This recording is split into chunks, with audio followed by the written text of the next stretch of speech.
Well, they've done it again. Let's begin.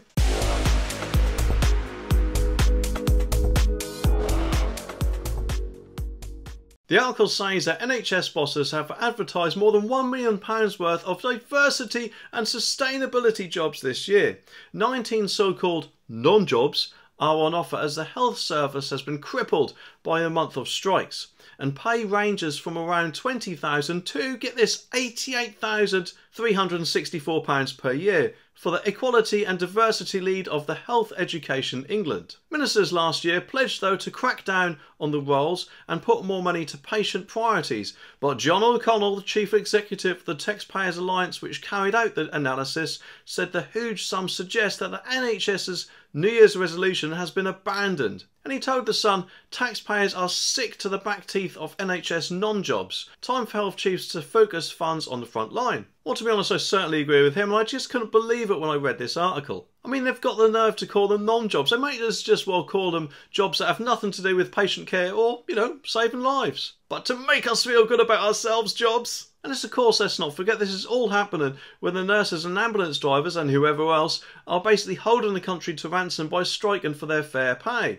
It's like the NHS is trying to say, sorry nurses, we can't afford to give you any pay rises, but I tell you what, we can afford to employ someone for diversity. And of course to make sure our paper's being recycled in our offices. I mean, honestly, it's like the NHS is the rich uncle who promises to take you to Disneyland but instead takes you to the zoo. The NHS just needs to stop playing these silly games, in my opinion, and focus on what really matters, taking care of patients and valuing the hard work of nurses who of course make it all possible. And if they don't, well, we'll all end up in the doctor's office, not because we're sick, but because we're laughing at the absurdity of it all. It's just like the NHS is trying to see how many ridiculous recourses they can take before it'll finally hit rock bottom. And of course, taxpayers like you and I are probably sick to the back teeth of this. Let's just face it, it's becoming quite clear, isn't it, that the NHS just doesn't seem to care about the striking nurses' pay at all, especially if they're putting money towards silly courses like this. There's just no excuse for this, is there? I mean, they shouldn't really be doing courses like this when the money could be spent on more worthwhile things like the NHS needs. Like, I don't know, fair pay for nurses maybe?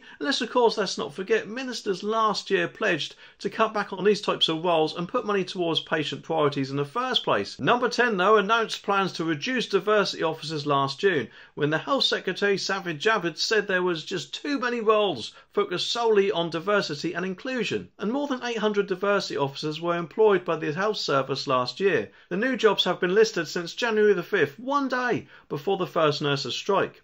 Despite tensions and pay rows, the NHS advertised 13 diversity and sustainability roles that are paid more than the £33,000 a year earned by the average nurse. And these jobs, listen to this, include an Associate Director for People Development and Inclusion job in Dorset that pays up to £77,274. Well, to be honest, I think we can all probably agree that this is certainly not a good use for the money at all. Just like in this video, which, to be honest, we could all end up paying for, and it's just the beginning. Anyway, subscribe for more and I'll see you in the next one.